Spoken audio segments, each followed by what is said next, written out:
now that we have made the distinction between average and instantaneous rate of change, we can discuss one of the main concepts of calculus, which is the derivative. So let's read the definition together, and then we're going to see how that ties into previous concepts. So for y is equal to f of x, we define the derivative of f at x, denoted, right? Notation is very important. F prime of x, we read, by f prime of x is equal to the limit as h approaches 0 of f of x plus h minus f of x divided by h if the limit exists. Now this should look really familiar, right? We just talked about this definition for instantaneous rate of change, but it had a specific x, it had an a in it, all right? So the derivative of f at x is the instantaneous rate of change, but the instantaneous rate of change is just at a specific x. The derivative will allow you to find what will be the rate of change.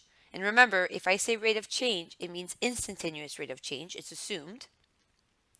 So what the instantaneous rate of change does is that it uses a derivative at a specific x. So if, and then next, right, is just some uh, wording, and we've talked about this before. Math is a language. It's important to know what the words means. If f prime of x exists, then f is said to be differentiable. The process of finding the derivative is called differentiation. This one is very important because that's normally what it can say in your instructions. And the derivative is obtained by differentiating the function. Okay, so in the next few problems here, we're going to use the definition of the derivative. We're going to differentiate the following functions. So if a question asks you to use the definition of the derivative, it is asking you to use this definition here. This will be important because later you will learn how to find the derivative without having to use this big definition. Okay, so we're first going to start off with a polynomial function. Oop. So let's look at this. We have the definition of the derivative. Let's erase this. Of a polynomial function, 3x squared minus 5x plus 1. All right. So let's write the definition, right? The more you write it, the better it is to have it down, memorized.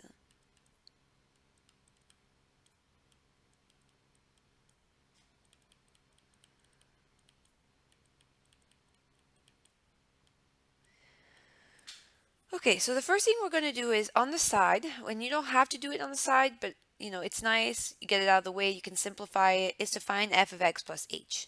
So I'm going to do this over here.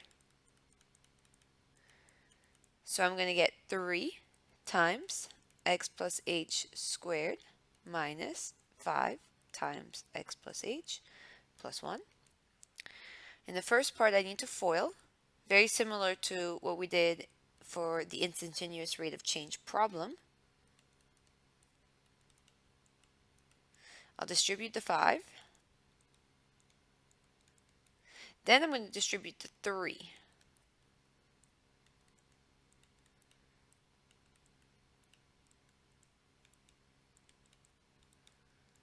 Perfect. Okay, I'm going to put this back into the formula.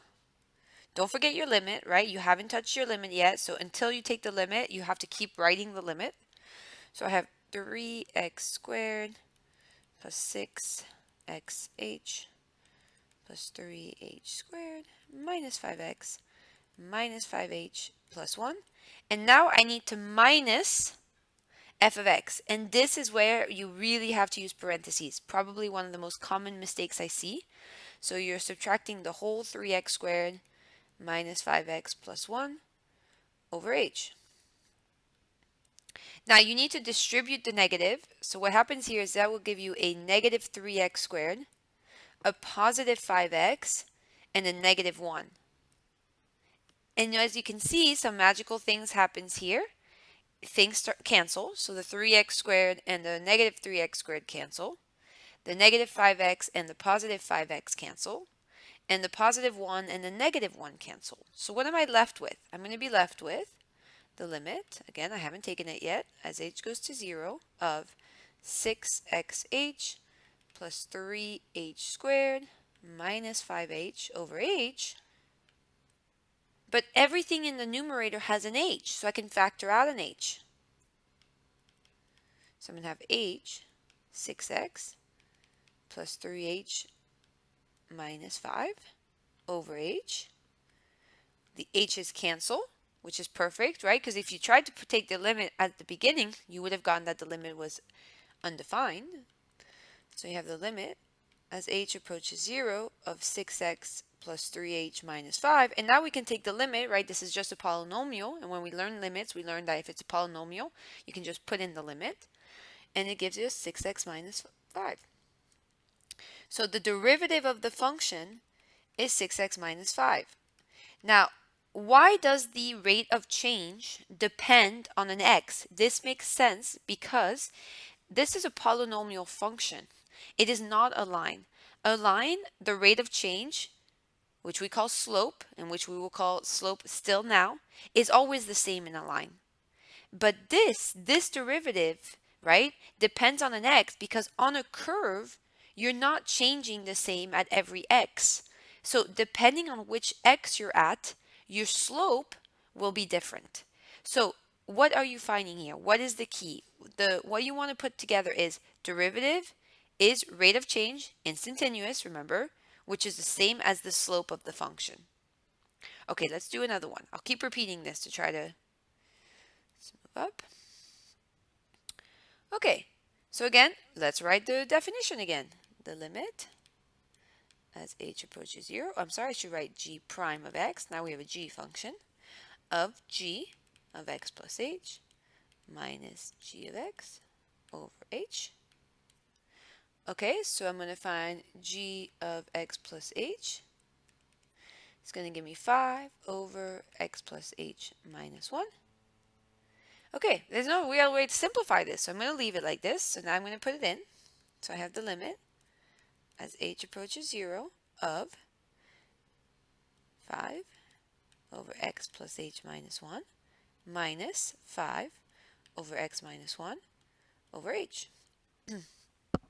But this is called a complex fraction. And so we need to simplify its fractions over fractions. So what I'm going to do is, there are two ways to simplify a complex fraction. Either you do a common denominator at the top and then multiply by the reciprocal at the bottom. Or you can get rid of all your denominators by realizing that here this is x plus h minus 1. Here this is x minus 1. And at the bottom, h has a denominator of 1. And you take all of these different denominators and you multiply to the top and the bottom. X plus h minus 1 over x minus 1. And if you need to look at other videos that explain how to do this, it's called complex fractions. If you need a little algebra review. So this is going to give us the limit as h approaches 0. So I'm going to distribute to both. But in the first one, the x plus h minus 1 will cancel. So I'll be left with 5 times x minus 1 minus 5. And in the other one, the x minus 1 will cancel, so I'll be left with x plus h minus 1. And in the bottom, nothing cancels. So I have x plus h minus 1 times x minus 1.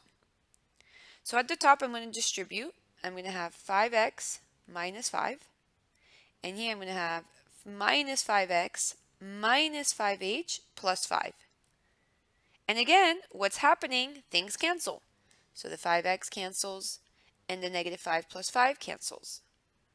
I'm left with the limit as h approaches 0 of negative 5h over h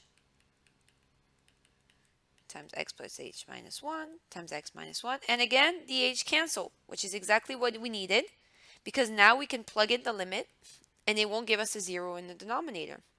So I'll write it one more time. Limit as h approaches 0 of negative 5 over x plus h minus 1 times x minus 1. And when I plug in 0 for h, I'll have negative 5 over x minus 1 times x minus 1, which means that this is negative 5 over x minus 1 squared.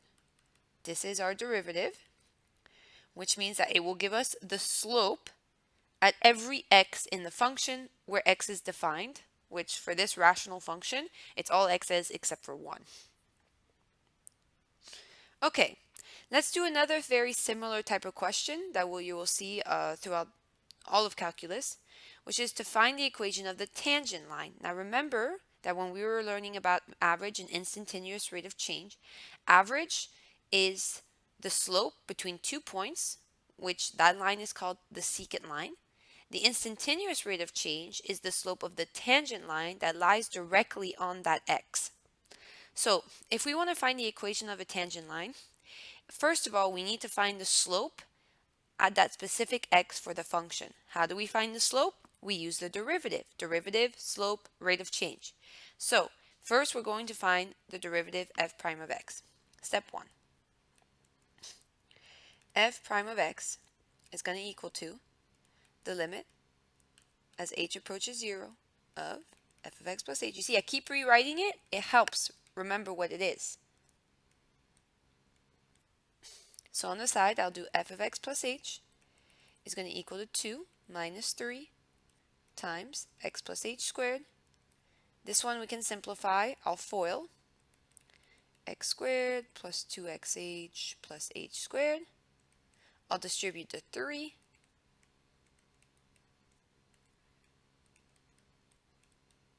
And then I'll put it back into the formula.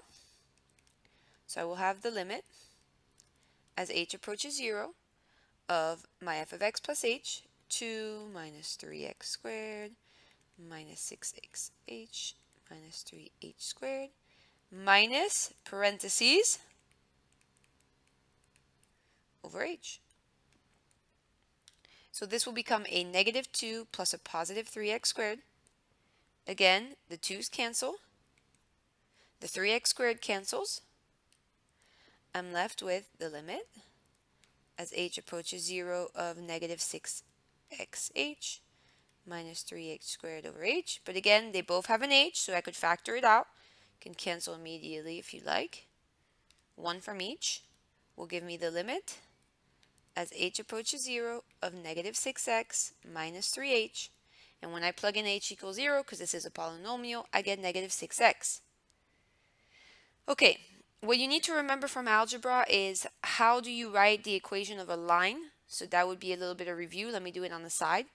If you have a point, say x1 comma y1, and you have the slope of the line, which we denote by the letter m, then you can write any equation as y minus y1 is equal to m times x minus x1. Now, it told us in the problem that we're specifically looking at x is equal to 1, which means that because we have the derivative, we can find the exact slope at 1 by plugging in the x into our derivative. So the slope of the tangent line will be the derivative at that specific x, which will be negative 6 times 1, which will be negative 6. So that's step 2. Step 3 is to do the algebra, which is what I wrote on the side here. So the issue here that I'm missing is I don't have a full point, I just had the x. So how do you find a y coordinate? Well, you need to plug it into your function, the original function. You're finding the y of the actual f. So this is 2 minus 3 times 1 squared, which is going to give us negative 1. And now what you can do is you can finish it. So your point is 1 comma negative 1. Your slope is negative 6. So I have y minus a negative 1 is equal to negative 6 x minus 1. This is y plus 1 is equal to negative 6x plus 6, which means that y is equal to negative 6x plus 5. And this is the equation of the tangent line. So if I was to draw my polynomial function and look at x equals 1 and draw that tangent line which I drew for the instantaneous rate of change, that line would be the negative 6x plus 5.